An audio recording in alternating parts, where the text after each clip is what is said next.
I look around sometimes and I think to myself, I have to believe we can do better. I know in my bones that we can do better.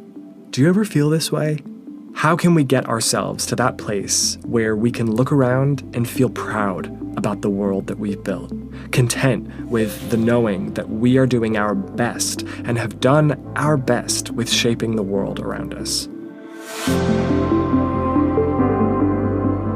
Hi everyone, I'm Nathan Gardner and this is We Can Remake the World, a podcast about people who are changing the world and how you can help. I was watching a movie recently about a woman who was wrongly convicted of a crime, but still served a long-term prison sentence. When she's released in the film, this character has to find a way to navigate an unfriendly and unfamiliar world after so much time in prison, and she has very little support and a lot of reinforcement of the crime that people think she committed. It's incredibly difficult for her to move past what she had been accused of and to start this new life. And it was a really emotional film. The lead actress was really amazing and very powerful in her performance. And she brought the character to life in a way that I think, at least for me, caused this really visceral feeling of her pain, her confusion, and the loneliness that she experienced as she came out and tried to build a new life basically from nothing.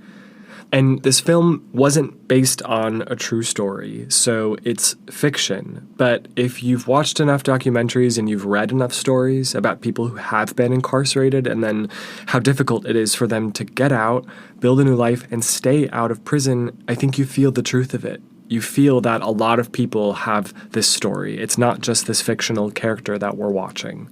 It was really hard to watch this woman go through this transition, pretty much all alone and constantly being marginalized and judged for something that she didn't even actually do.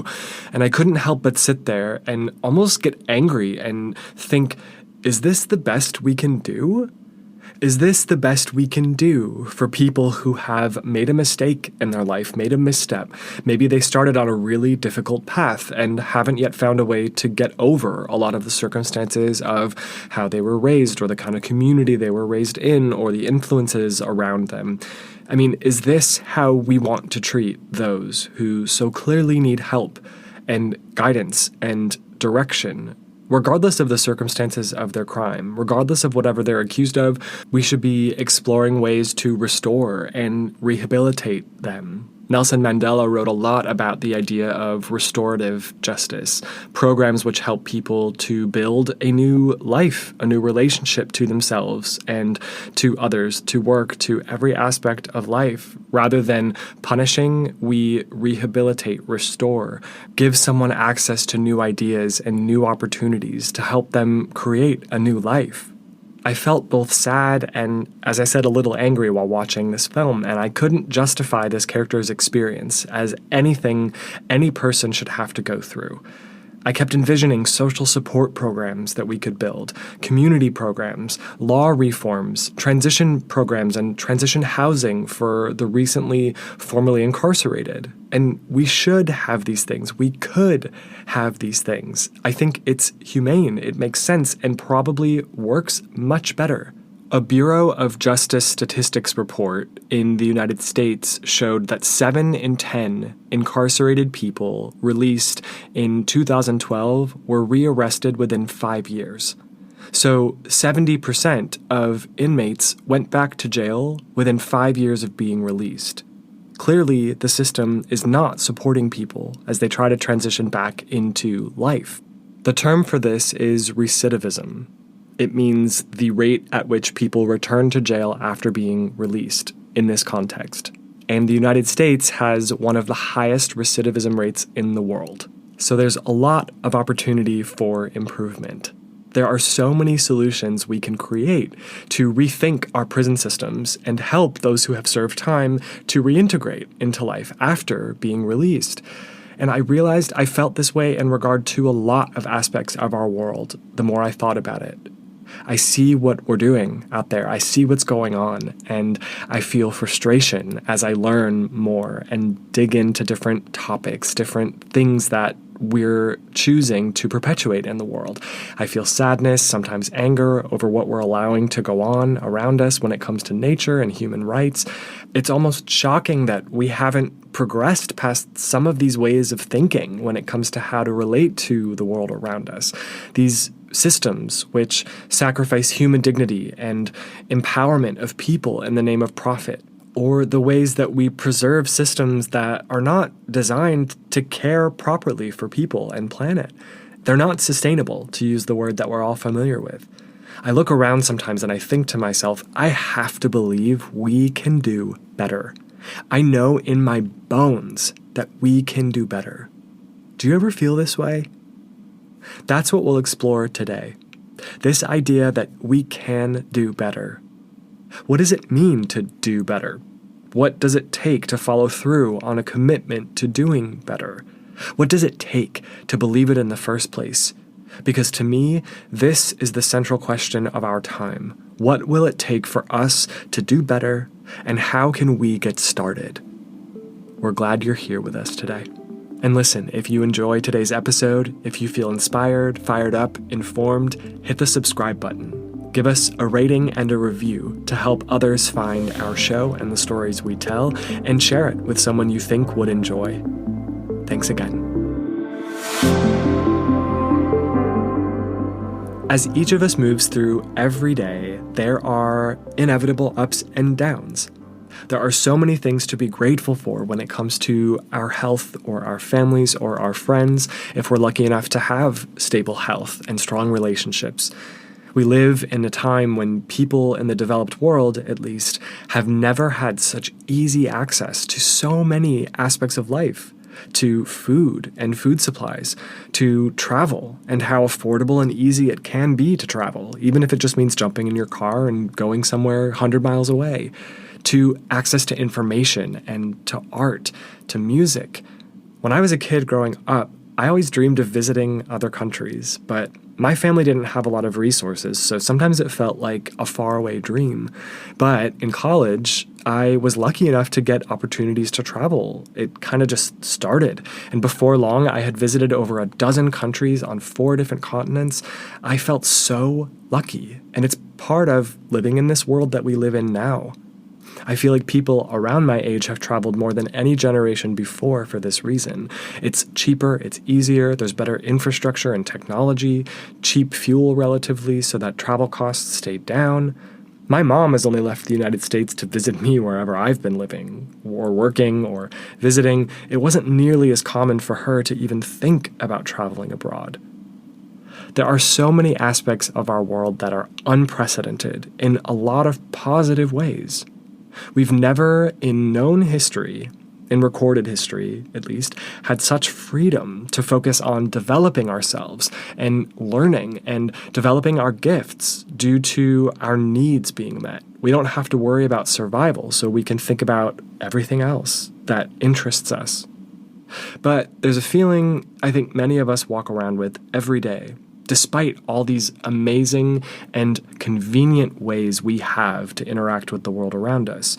I don't think everyone feels this way necessarily, but if you're one of the people who does, you know it. It's kind of just part of who you are, part of that voice within you, which defines your relationship to the world around you. It's this strong feeling or knowing that we can do better than this. Despite all the good things, we can do much better, and we should. And I think more and more of us are becoming aware of that feeling. And this is not to say that because you feel this way, you walk around kind of moping or with your head hanging. It's not that you think everything is wrong. Hopefully, we're all able to see a lot of these positive aspects as well. We're not necessarily pessimistic or critical of every little thing. We just know there's a better way to live. We know that our systems don't have to be the way that they are.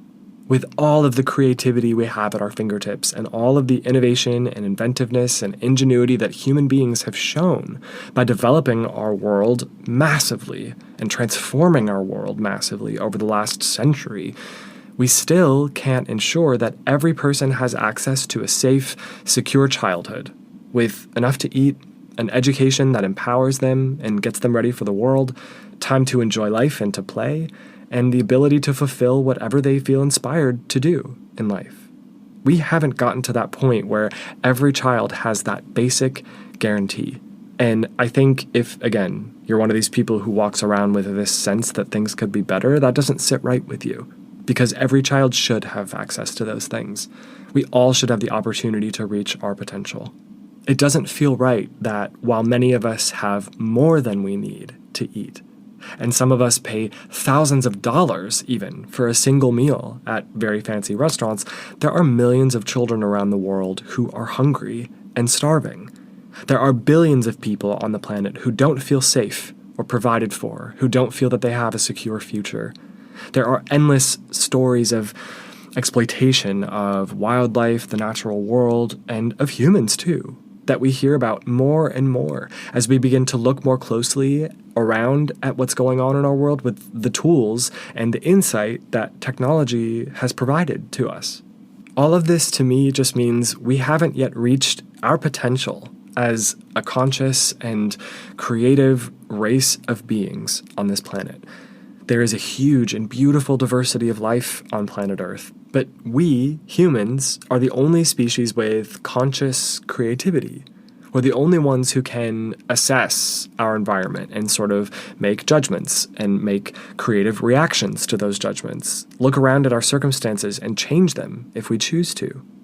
This gives us an amazing power and an amazing responsibility. We really can steer the direction of our planet because of this quality that we have. How can we say we've achieved a world to feel proud of when only a portion of us has what we need? When we're ignoring the needs of so many living beings, plants, animals, to give us wealth and to satisfy our greed? How can we be content when our society is still built in part on free or cheap labor, which forces people and planet into exploitation?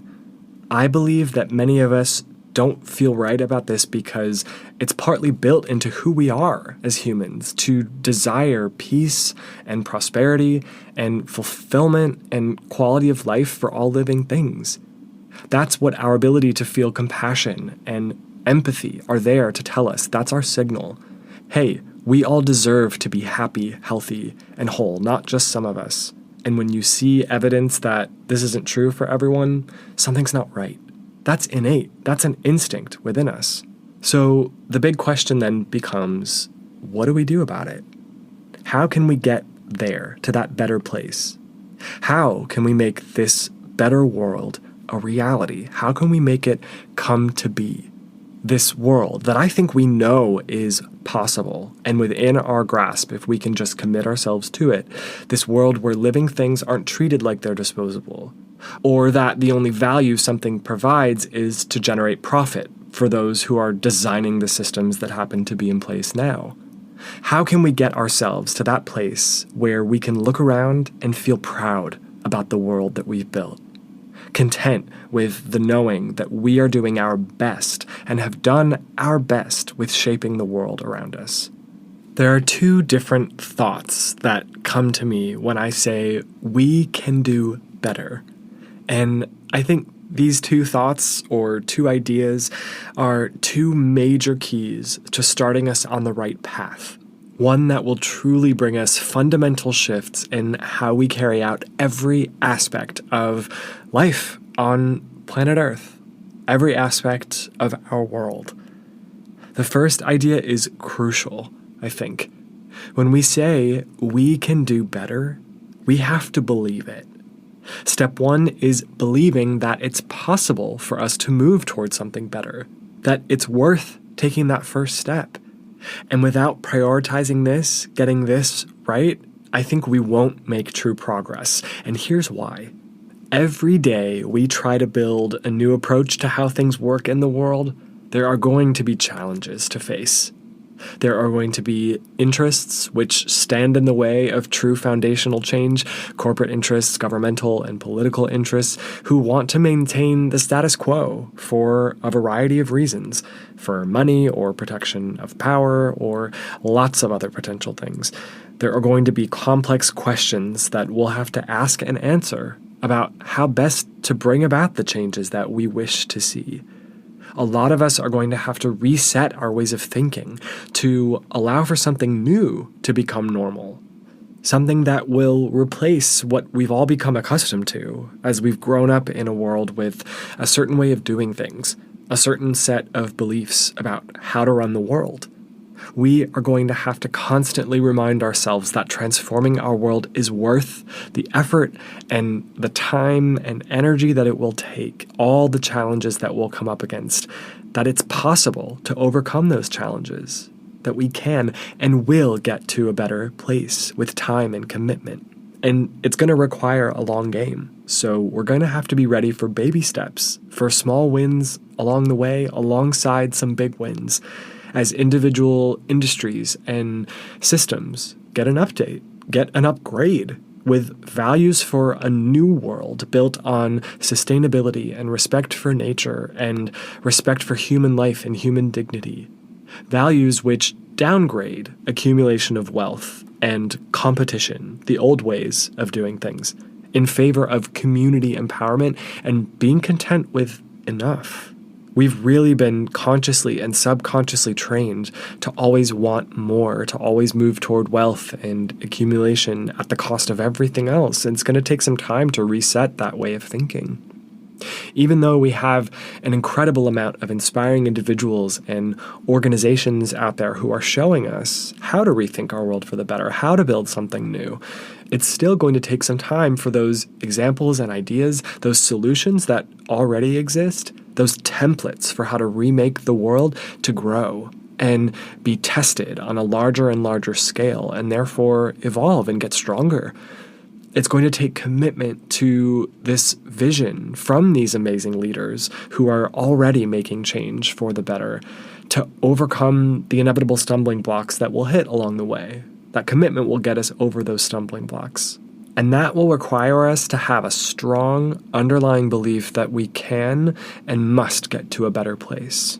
Believing that we are capable of a better world is also so crucial because it keeps us from feeling hopeless, helpless, or disempowered. Belief is everything. You hear this a lot in modern spiritual circles about the power of belief and how your thinking dictates your life in many ways. But it's also a foundation of religions that are thousands of years old. It's not just sort of this new wave, new age, whatever you want to call it, idea. What you believe has power over your life. I mean, I've seen this play out in my own life time and time again. And therefore, it has power over the world and how the world takes shape around you. As you change what you believe in, you expect to see. If we truly believe we can build a better world, we won't wait for someone else to do it for us. We won't throw up our hands and give up when we read the next news report. We'll tune out those voices that tell us that people are just doomed. We're doomed to selfishness and destruction. That's just what humanity is. And we'll turn a blind ear to those voices that are telling us it's too late, there's no point, there's no sense in trying to reimagine a world that's so far gone. We'll say no. My beliefs don't allow for that. I know we can do better. Believing that it's possible to remake this world is the seed from which all of the solutions that are going to become available to us will grow as we build that belief into how we approach every day. If I believe I can do something constructive and positive in my life, that I can be part of a better way of being in the world, I'll be on the lookout for the impact I can have. I'll own that impact. I'll create that impact. I'll make it my responsibility to add my contribution, if that's my belief. If I expect to see positive change in the world, I'll find it, and I'll find ways to be part of it. Spiritual teacher Wayne Dyer said something really powerful once that sticks with me. We all know the saying, "I'll believe it when I see it."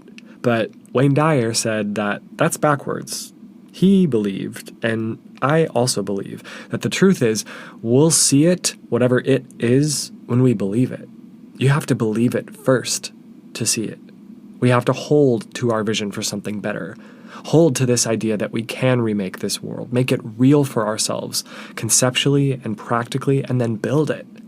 And then everyone else who wants to see it before they can believe it will have an example to turn to. The ones who were able to believe it first are the ones who are going to lead the way. The people who need evidence that the world can get better will then jump on board. I'll let you in on a little secret. That's what drives our show. Our entire intention behind inviting the guests that we invite is to make solutions to problems out there in the world real, to show that it's possible to make change with some creativity and some courage and some commitment. Each of our guests does this. Each of our guests has reimagined a piece of the world in some way to make it better. And we're just trying to prove to you out there that it's possible and that you can be part of it. This world can be full of peace and equality, can be full of enough for everyone, can function in a way that sustains life and doesn't destroy it or deplete it with short-term thinking based on material gain. We can have this world. Some of us have to believe that we can be the ones to start the engine in order to get the ball rolling. And then we have to design and build that engine so that everyone else can join us and get on board with that idea. So that's step one. Believe these words. Feel the truth of them. We can do better. The second idea that really comes to mind for me when I say those words is all about where these words come from within us. Sort of, what's the impulse that causes us to look around at the world and think or speak those 4 words? We can do better. What does it mean that some part of us just knows that things aren't as they could be or should be? It's that feeling I was talking about at the beginning of the episode, I think. That sense that this world is not up to our basic standards based on this kind of knowing that we have. I believe we have an instinct for the world we know is right, that it's within us, kind of built into who we are. This is why I have such a hard time with movies or TV shows or books or anyone who says humans are selfish and destructive by nature and there's no hope for us. War is inevitable, things like that. I think that's bullcrap. I think that is just totally untrue. I believe we wouldn't feel this discontent with our current world if that were true. I mean, if that was truly human nature, wouldn't we all be totally blissed out about the world as it is right now? Wouldn't we just be super comfortable and content with how things are if that's really what our nature was? It's the fact that our world does not reflect our true nature that brings us so much angst and worry. And let's stop telling ourselves that old story that people are just doomed and hopeless and dysfunctional by nature. And when we're given that message in media or wherever, let's say to ourselves, we know better. That's not true. Don't own it. Don't make it part of who you are or how you see the world. If we can find a way to let this instinct guide us, this instinct that's saying, I know we can do better than this, to lead us to something better, instead of getting stuck in the frustration of a world that's not quite what we want it to be, not yet, then it will really serve us. I think of this as constructive discontent. It's this phrase that came into my head. We're not happy with the way things are, and we know they need to change. So we're discontent. Something's not quite right. It's a bit off, but let's get constructive about it. Let's get assertive about how to make something new instead of wallowing in our current circumstances. Constructive discontent, a positive spin on this feeling of dissatisfaction with the way things are. Let's get fired up about what needs to shift. Let's get clear about the kind of world we want to see, want to build, and let's start building it. Discontent that doesn't cause us to want to bury our heads in the sand or run away from problems.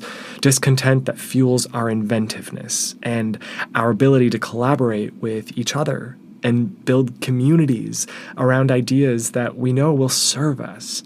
Then the words, we can do better, aren't a complaint or a surrender. They're not a way to express how exasperated and beyond hope we are. They become a call to action, that thing that we can rally behind. They become the words that motivate and mobilize us.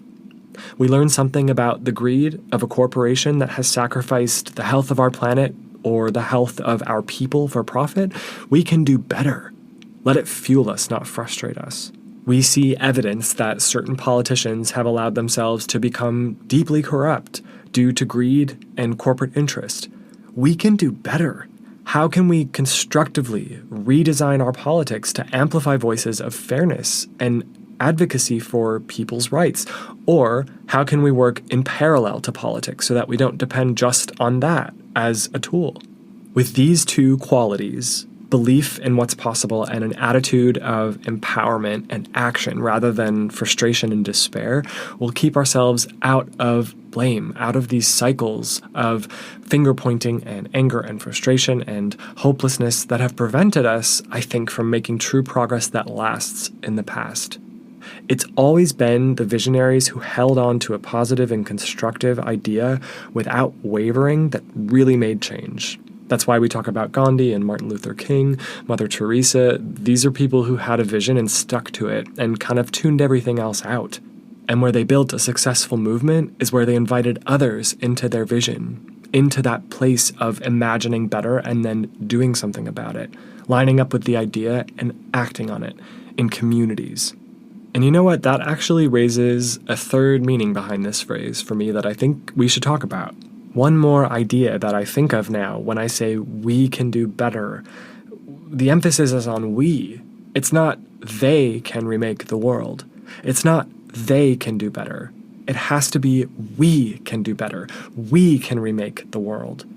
When we are responsible for reshaping the world, then we'll stop looking around for someone else to do it for us. We'll stop expecting the problems to get solved on their own or on our behalf without us having to get involved. This is our world, isn't it? This is our future. This is the future for our children and grandchildren and nieces and nephews and friends' children. It's not somebody else's to own or to recreate. If we truly take ownership over our world and our systems, we'll start to see that the solutions are ours to find and ours to implement and build and grow. It's not up to the political system. It's not up to the corporate system. It's up to us. And the systems in place within politics, within business, within other aspects of our world, they can be allies. They can be tools. In some cases, we'll have some really great people who work within these systems who do share this vision. But in other cases, we won't want to wait on them to change things or for them to lead us toward change. We will have to take it upon ourselves to do that and to see things through. This reminds me of the conversation we had with Natalie Isaacs, the founder of 1 Million Women in Australia, which, if you didn't catch the episode, is a community-based nonprofit which educates and empowers citizens, especially women and girls, with ways to make an environmental impact through daily habits and daily choices. And I was so struck by something that Natalie said actually pretty casually.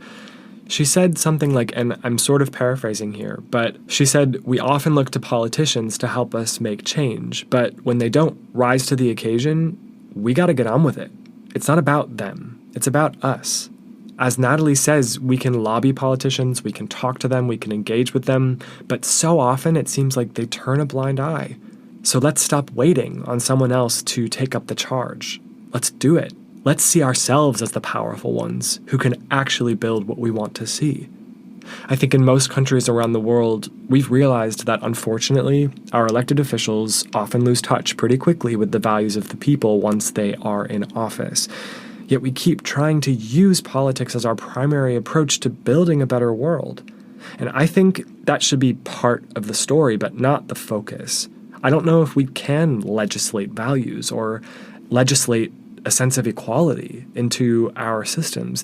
We have to build these new systems. We have to live these values, see them play out, and then let that inform our politics. The chicken kind of can't come before the egg, which is not to say that all politicians aren't helpful or aren't going to support initiatives like this. Of course, many of them will and do, especially at the local level. But let's not make the mistake of assuming someone else is doing this on our behalf. Oh, we all agree that we should be treating the earth better, so I'm sure someone's doing something about it. You know, somebody in politics has got this figured out. They're much smarter than me.